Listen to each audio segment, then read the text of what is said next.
Aujourd'hui, nous allons prendre soin de nous, nous allons recréer un contact d'amour avec notre corps.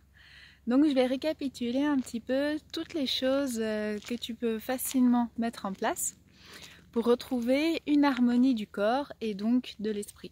Alors la première chose que je te propose, celle-là ce sera sûrement la plus compliquée. La première chose que je te propose, c'est éventuellement de passer à un seul repas par jour. Pourquoi? Nous faisons partie des rares mammifères à se nourrir 3 fois par jour, alors qu'il y en a d'autres qui se nourrissent 1 fois par semaine, 1 fois tous les 3 jours. Donc voilà, notre corps il travaille à digérer. Et toute cette énergie qui passe à digérer, il ne peut pas la passer à gérer d'autres choses en fait. Donc concrètement, un être humain aujourd'hui, pour vivre bien, en bonne santé, un seul repas par jour est suffisant. Ouais. Je te dis ça parce que j'ai beaucoup observé mes enfants. Mes enfants en étaient arrivés à du grignotage. Et en fait, à un moment donné, je me suis rendu compte que la normalité pour eux, c'était de passer du temps à digérer, au lieu que la normalité, ce soit d'avoir un ventre, d'avoir l'estomac vide en fait. Donc mes enfants en venaient à me dire, à chaque fois que l'estomac devenait vide, qu'il se vidait, ils en venaient à me dire, mais maman, j'ai faim. Mais non, mais c'est pas ça la faim. La faim, c'est pas de manger à chaque fois que ton estomac est vide, c'est-à-dire toutes les demi-heures, tous les 3/4 d'heure, quoi. Non. Et ça, c'est pas la normalité. La normalité, c'est que ton estomac doit être vide et que de temps en temps, il mange, il travaille. Mais sa normalité, c'est pas qu'il travaille toute la journée, quoi. Et j'ai l'impression que c'est ça pour beaucoup de personnes. Ton corps doit passer beaucoup plus de temps vide que plein à devoir digérer de la nourriture. Et ce que j'ai constaté, c'est que j'ai jamais été très épaisse jusqu'à aujourd'hui et que avant, dans les périodes de forte chaleur comme ça, j'avais fréquemment des vertiges, je me sentais pas bien, j'avais chaud, j'avais du mal à gérer cette chaleur. Et quand je suis passée à 2 repas par jour, donc les 2 repas que j'avais fait c'était midi et soir, ça a complètement changé ma vie. Je me suis rendu compte qu'il y avait des gens qui avaient même de l'embonpoint ou qui étaient minces, qui avaient toujours ces vertiges, alors que moi, les fortes chaleurs, je les ai pas du tout senties passer, quoi. C'était vraiment, comparé à d'habitude, j'ai rien senti. J'ai pas eu de vertige, j'ai pas... Nickel. Passer à un repas par jour, c'est ce que ton corps a besoin. Si tu fais plus, c'est que c'est plus que ce que ton corps a besoin. Et en ce qui concerne la viande c'est maximum 2 fois par semaine. C'est tout. Ouais. Faut que ton corps la digère bien. Et moi j'ai vraiment senti la différence de passer à 2 repas par jour à 1. Pour moi ça a été vraiment un gain d'énergie assez incroyable. Et je me nourris beaucoup plus de faire une activité qui me plaît, d'aller marcher dans la forêt, de poser de la peinture sur une toile, de coudre des choses ou je sais pas, là par exemple j'ai aménagé ma voiture il n'y a pas longtemps pour pouvoir partir en rando et dormir dedans si besoin. Ça ce sont vraiment des choses qui me parlent et ça me nourrit beaucoup plus que de faire un repas qui va ensuite amener mon corps à devoir travailler et qui va même m'inviter à avoir envie de siester tellement mon corps il travaille, quoi. Donc ouais, j'ai vraiment senti cette différence. Après je t'avoue que j'ai des petits écarts de temps en temps à manger 2 ou 3 carreaux de chocolat dans la journée. Mais c'est un moment de plaisir et c'est un choix. C'est pas parce que c'est l'heure de manger ou que mon estomac est vide ou que ceci, cela. C'est juste parce que j'ai une envie de goût dans la bouche et que j'ai envie de m'accorder un petit temps avec tel ou tel goût. Et si vraiment tu commences à te lancer là-dedans, dans cette chose, ce nouveau concept de un repas par jour, tu vas voir comme ton corps il va te dire merci. Et c'est assez impressionnant ce cri du corps qui est là. à te dire mais ça fait des années que j'attends que ça quoi. Quand tu manges qu'une seule fois dans la journée, bah en gros j'ai 2 heures de plus que d'habitude. Au lieu de préparer à manger et manger le matin et le soir, voire même le goûter, bah là je mange que le midi, donc je n'utilise qu'1 heure par jour pour préparer mon repas et manger. Du coup j'ai du temps pour faire plein de choses, par exemple toutes les choses artistiques que j'avais pas le temps de faire avant. Autre chose aussi qui a été flagrant, c'est que eh bien avant j'avais besoin de 9 heures de sommeil par nuit, alors que maintenant 6 heures ou 7 heures, bah, c'est largement suffisant. Et ouais, ça s'est fait aussi avec la nourriture.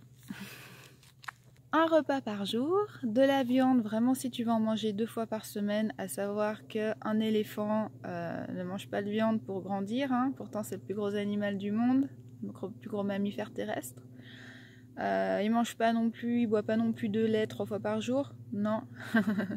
Pourtant il a des os bien solides. Donc à toi de voir qu'est-ce que ton corps réclame, de quoi est-ce que tu as besoin. Vraiment, moins tu vas manger et plus tu vas découvrir une sensibilité de ton corps et arriver à être à son écoute. Et d'ailleurs, avec un repas par jour, tu as déjà les sens qui commencent à se développer. D'un coup, ta vue, elle voit des couleurs qu'elle ne voyait pas avant, tes oreilles, elles entendent des sons beaucoup plus forts, ton toucher aussi, il s'en ressent.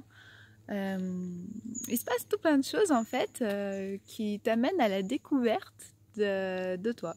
La deuxième chose, bah, c'est comme avec les vidéos qu'on a vues avant hein, sur l'agriculture, sur les pesticides, les OGM, les tracteurs, tout ça, sur la terre. Et ben, donc je t'invite à faire ton petit potager toi-même, si tu aimes jardiner. Et si tu aimes plutôt la cueillette, et ben, tu auras beaucoup plus de nutriments, si tu en es encore là, à considérer ce que ton corps a besoin comme nutriments, vitamines, tout ça. Tu auras beaucoup plus de nutriments à te faire une salade de pissenlit ou alors une salade de feuilles de tilleul avec, je sais pas, des fleurs, des pâquerettes ou alors des roses trémières. Tout se mange dans la rose trémière. Tu auras beaucoup plus de choses à manger là-dedans et de belles couleurs qui donnent envie plutôt que dans des choses cultivées que tu achètes dans le commerce. Ensuite, la chose numéro 3 pour réparer l'intérieur de ton petit corps par rapport à ce que tu as pu faire avant de décider de prendre ta vie en main et ton corps et ta santé, et ben ça va être donc de préparer le kéfir et là je vais te montrer tout de suite comment on fait.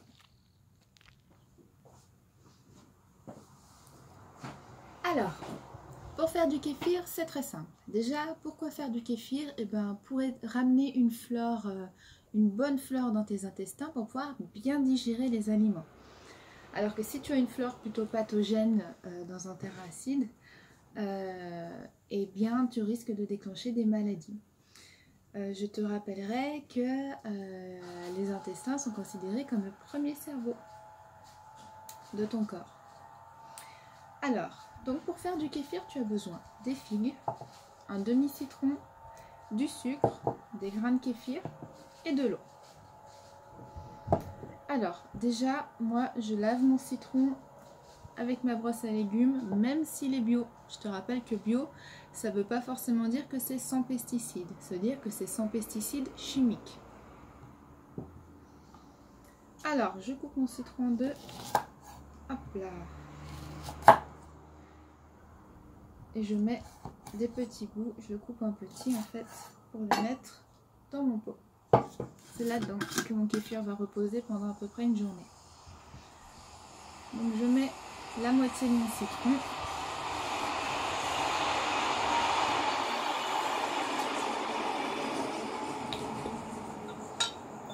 Je mets 2 ou 3 figues sèches ou bien fraîches. C'est toi qui vois, selon ce que tu as sur la main.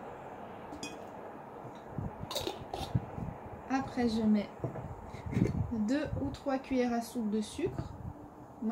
Voilà, moi je préfère éviter le sucre, donc je mets 2 bonnes cuillères. Et je prends plutôt du sucre complet, c'est-à-dire du rapadura ou quelque chose dans ce style-là. Donc j'ai mis mon citron, mes figues, mon sucre, ça c'est bon. Maintenant je vais mettre le kéfir. Alors le kéfir il se prend avec une petite passoire en plastique. Là je vais le rincer avant de le mettre dans ma bouteille parce que ça fait longtemps que je ne l'ai pas utilisé. Donc je vais en prendre une petite passoire. Toujours avec du plastique, c'est un petit peu comme l'argile, je mets du métal avec le kéfir. Voilà, je vais m'en prendre une passoire que je vais tout simplement rincer avec de l'eau. Donc là c'est du kéfir de fruits. Voilà, je rince mes grains de kéfir. Hop là. Et je les mets dans mon pot.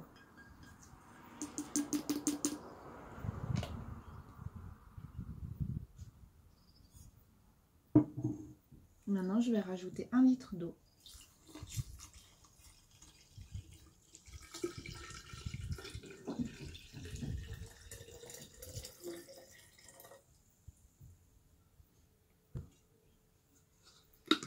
Alors, comme tu peux voir, les citrons sont remontés. Le kéfir, il sera prêt quand les figues qui sont au fond se mettront à flotter à la surface. C'est-à-dire que tu pourras le filtrer et le mettre dans une bouteille fermée hermétiquement. Tu le laisses poser 24 heures au frigo ou dehors comme tu veux et après tu peux le boire. Soit après tu réutilises tes grains pour faire un autre kéfir, soit tu les mets à reposer comme je vais faire avec le kéfir ici. Donc là je vais aller rincer mes grains. Donc là j'ai rincé mes grains à l'eau claire. Donc je mets du sucre dans mon pot. Ça c'est les grains qui me restent que j'aime bien donner aux copines, tu vois. Hop, je mets du sucre dans mon pot. Je rajoute de l'eau.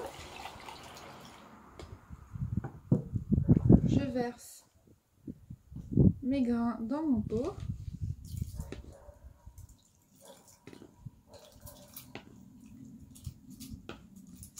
Et là, je peux à nouveau les garder entre 1 à 3 semaines au frigo.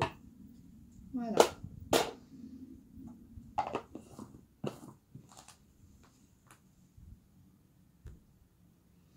Donc, pour résumer,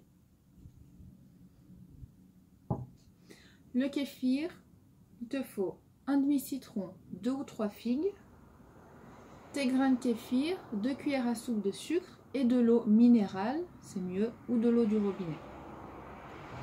1 litre d'eau. Il va lui falloir à peu près une journée. Selon la température qu'il fait dehors, il va lui falloir à peu près une journée pour que les figues remontent. Tu peux des fois le faire le matin à 8 h et les figues peuvent avoir remonté le soir vers 10-11 h. À ce moment-là, tu le filtres. Et après, il faut que tu le laisses poser encore une journée au frigo ou dehors avant de le boire. Il sera plus ou moins pétillant. Je t'enverrai l'adresse des recettes parce que tu peux aussi le faire avec des oranges ou d'autres choses. Je t'enverrai l'adresse, je te mettrai la barre d'adresse de recettes dans les commentaires. Donc le kéfir, c'est pour ramener des bonnes bactéries dans tes intestins pour pouvoir bien digérer les aliments.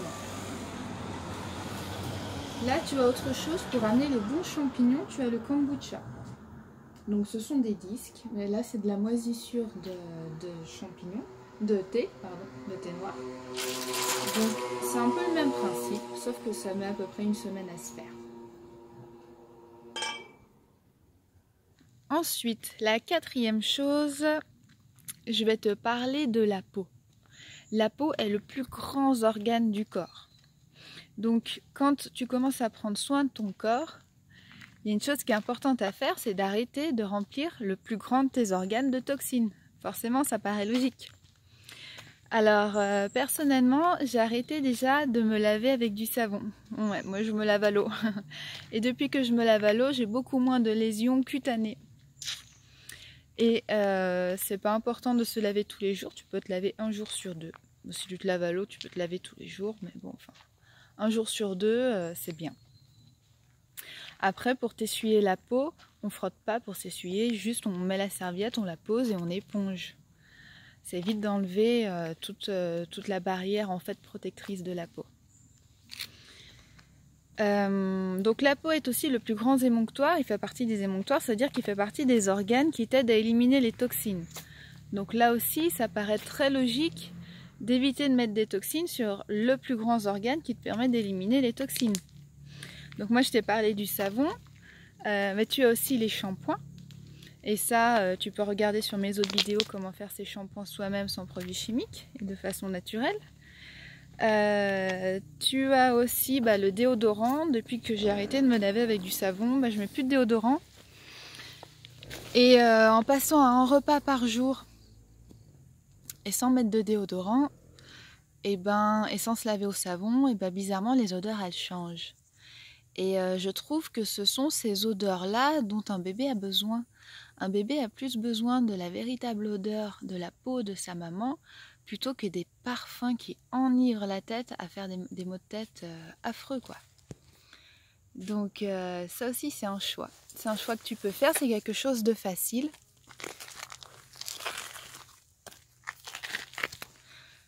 C'est quelque chose de facile que d'arrêter de mettre du savon et plein de produits chimiques sur ta peau. Bien sûr, tu as aussi les crèmes. Voilà, par exemple, la crème solaire. Alors, des fois, il vaut mieux se mettre à un endroit qui est un peu plus salon plutôt que de mettre de la crème solaire. Parce que j'ai vu des sacrés dégâts cet été en ce qui concerne la crème solaire. J'ai vu des personnes cloquées, avec des taches rouges, tout ça. La crème solaire, c'est pas terrible pour ta peau. Et en plus, quand tu te baignes dans des endroits naturels comme des lacs, des rivières ou des choses comme ça, c'est pas non plus bon pour les poissons et tous les animaux qui vivent dans l'eau, quoi. Souvent, quand on prend soin de soi, on prend aussi soin des autres sans s'en rendre compte. Pour la peau, je t'invite à faire des cures, des stages praniques ou des cures de jeûne. Et là, pareil, tu verras que ta peau, elle se retrouve d'un coup embellie. Quand les organes peuvent se détoxifier et passent du temps à éliminer ce qui leur cause des soucis au lieu de travailler à digérer, subitement le corps il retrouve une pêche d'enfer. Je vais aussi te faire une petite aparté sur le maquillage. Est-ce que c'est plus sain de cacher tes poches noires que tu as sous les yeux avec du maquillage qui contient des produits toxiques? Ou est-ce que c'est plus sain de t'occuper de ton foie? Parce que quand tu as des poches noires sous les yeux, souvent c'est que ton foie il est encombré et qu'il est suractif, quoi. Donc voilà, est-ce que c'est mieux de se maquiller ou est-ce que c'est mieux de prendre soin de son foie, tu vois? Voilà, des fois, au lieu de cacher les choses, autant voir, regarder le problème en face et ça peut être ton corps qui te parle et qui te dit « Regarde, là, j'ai besoin que tu fasses ça pour moi, est-ce que tu veux bien m'aider, s'il te plaît ?» Forcément, après la peau, je vais en venir aux poils.